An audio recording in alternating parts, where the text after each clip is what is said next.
राधे राधे। 16 मई 2026 सिर्फ एक तारीख नहीं, यह वो दुर्लभ रात है जब शनिदेव की जन्मतिथि, अमावस्या की रहस्यमय शक्ति और शनिवार का कर्म योग तीनों एक साथ मिल रहे हैं। ऐसा अद्भुत संयोग करीब 13 साल बाद बन रहा है।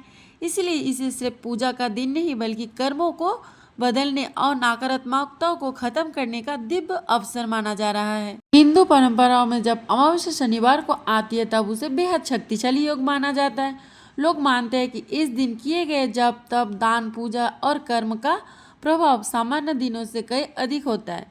कहा जाता है कि शनिदेव केवल दंड नहीं देते, वे इंसान के कर्मों का न्याय करते हैं और शनि अमावस्या वह समय मानी जाती है जब व्यक्ति अपने जीवन की नकारात्मकता बाधाएं और कर्मों का बोझ कम करने के लिए प्रार्थना करता है। दक्षिण भारत में इसको बैसाख मास की अमावस्या कहते हैं। नाम और मास दिखने में अलग अलग है, लेकिन इसमें जो लाभ होने वाला है वह एक ही प्रकार का होने वाला है। 16 मई 2026 वट सावित्री व्रत भी है जो अमावस्या के दिन रखा जाता है। इसमें सारी महिलाएं द्वारा अपने पति की लंबी आयु के लिए व्रत रखी जाती है। अमावस्या का समय शुरू हो रहा है आपका 16 मई 2026 शनिवार की सुबह 5:11 से और उसका समापन होगा 17 मई रविवार की रात 1:30 पर। उदय तिथि की मान्यताओं के अनुसार शनिदेव की पूजा व्रत और दान पुण्य का कार्य 16 मई शनिवार को ही किया जाएगा। तो पूरा दिन ही अमावस्या का योग है। इसके अंदर कुछ कुछ मुख्य चीजें हमको ध्यान में रखनी चाहिए। शास्त्र कहते हैं कि जो मनुष्य प्रत्येक महीने में एक विशिष्ट दिन यानी अमावस्या पर अपने पितरों का श्राद्ध अथवा जो तर्पण लेता है और उसके पितर तृप्त होते हैं तो वह मनुष्य धन्य है, वह स्वर्ग को प्राप्त करता है। और हम परलोक के स्वर्ग की बात कर रहे हैं, लेकिन यहाँ पर भी स्वर्ग हो जाता है। जो लोग पितरों को नियमित तर्पण आदि तर्पण करते हैं तो ठीक है, ना तो हर अमावस्या पर शास्त्र कहते हैं कि पितरों की अवश्य जल से तर्पण करना चाहिए। सबसे पहले आपको क्या करना है, एक लोटा लेना है, उसके अंदर काला तेल डाल देना है, कुशा मिले तो कुशा डाल देना है। फिर लोटे के सामने रख के गीता जी के 7वें अध्याय का पाठ कर लेना, दक्षिण दिशा की ओर मुख करके अर्पित कर देना। ठीक उसके बाद जो मंत्र है उसको पाठ कर लेना, जो भी तर्पण मंत्र होते हैं उसको बोल लेना। उसके बाद आप गीता जी के 7वें अध्याय का पाठ कर लेना। ज़्यादा से ज़्यादा आपको 10 मिनट लगेंगे। दूसरी मुख्य बात है, अमावस्या के दिन ध्यान रखनी चाहिए कि इस दिन ना कोई भी पत्र पुष्प आदि नहीं तोड़ना चाहिए। तो आप लोग कहेंगे कि हम लोग भगवान की पूजा कैसे करें? आप लोग खरीद कर ला सकते हैं, उससे आप लोग पूजन कर लीजिएगा। एक और बात कि यदि आप पितरों को जल देते हैं, इसके अंदर एक तुलसी पत्र भी होता है ना, तो पितरों को इससे अखंड तृप्ति मिलती है। तो तुलसी पत्र डालना ना भूलिएगा, लेकिन अमावस्या के दिन नहीं तोड़ना चाहिए। पहले का भी तुलसी पत्र आप रखा हुआ डाल सकते हो। तुलसी जी बासी नहीं मानी जाती है। ठीक, तीसरी बात, अमावस्या पर आपको ध्यान देने योग्य है कि दूसरे का अन्न खाने से आपको बचना चाहिए।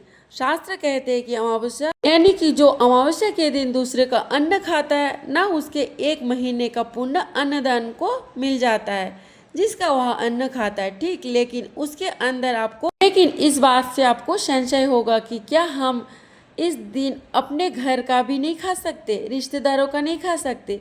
रिश्तेदारों का आप लोग खा सकते हो ना, जो आपके सगे संबंधी है उनका आप लोग खा सकते हो, लेकिन कहीं भंडारा लगा हो वहाँ जाकर आप खाए, कहीं मंदिर में चल रहा हो भंडारा वहाँ पर आप लोग जाकर खाए, तो ये हमारा पुण्य नाश करने वाला योग बना देता है। लेकिन हम लोग जब शादी में जाते हैं वहाँ हमें कुछ ना कुछ भेंट करना पड़ता है, तो वहाँ हम लोग खा सकते हैं। तो आगे अगली बात यहाँ अमावस्या पर ध्यान देने योग्य है कि इस दिन ना आप लोग हवन कर लेना, हवन जरूर करना चाहिए। इसमें भी आपको 15 मिनट लगेगा। हवन करने से क्या लाभ होता है, इसके अंदर ग्राम देवता, स्थान देवता ना कुल देवता अथवा तो कुल देवी इस हवन के माध्यम से संतुष्ट रहते हैं।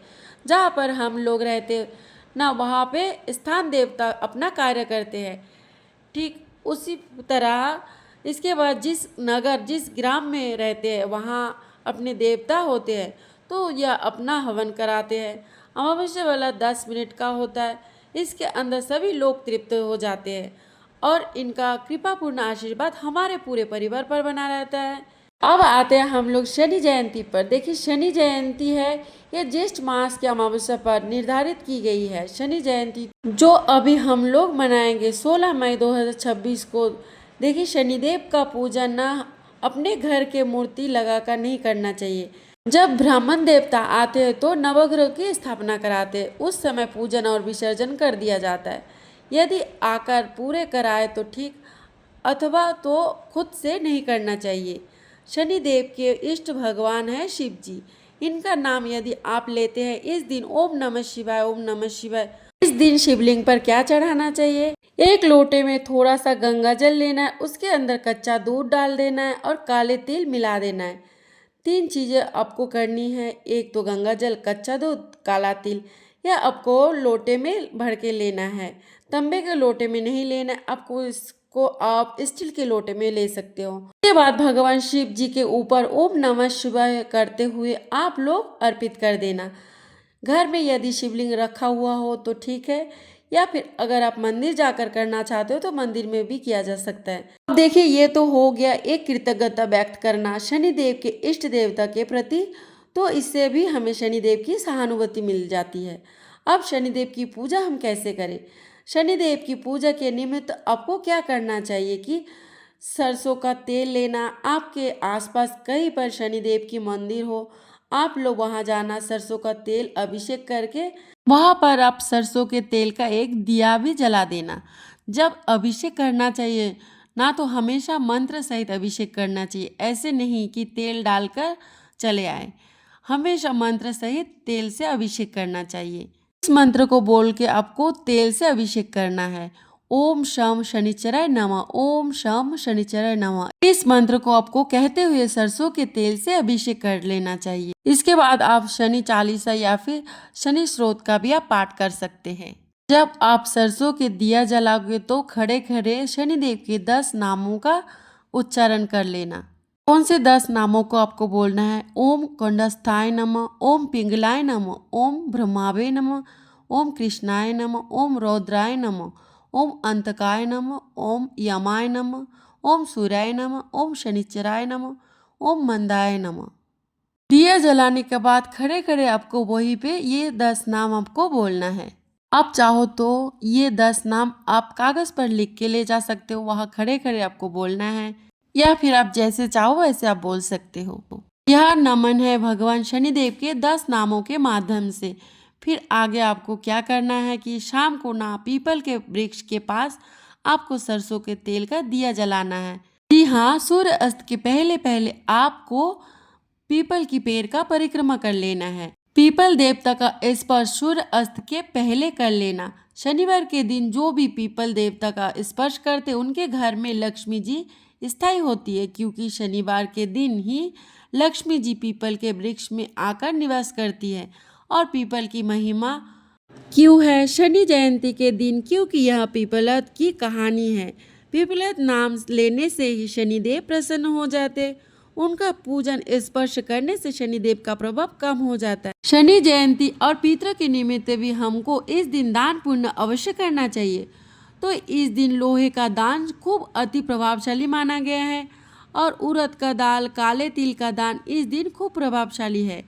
तो लोहे में क्या हम दान कर सकते हैं? देखिए आजकल स्टील जो है ना परिवर्तित रूप है लोहे का ही, इसीलिए तर्पण में स्टील का मना करा गया है। इसीलिए आप इस दिन स्टील के बर्तन दान कर सकते हैं। शनि देवता हम पर प्रसन्न हो, इस भावना से आप लोग ये दान पुण्य करना, जिनको भी आवश्यकता हो उनको करना। आई होप वीडियो आप लोग को अच्छा लगे, या फिर ये जो जानकारी आपको पसंद आए। अगर वीडियो अच्छा लगे तो लाइक, कमेंट एंड सब्सक्राइब ज़रूर कर देना। मिलते हैं अगले वीडियो पे। राधे राधे।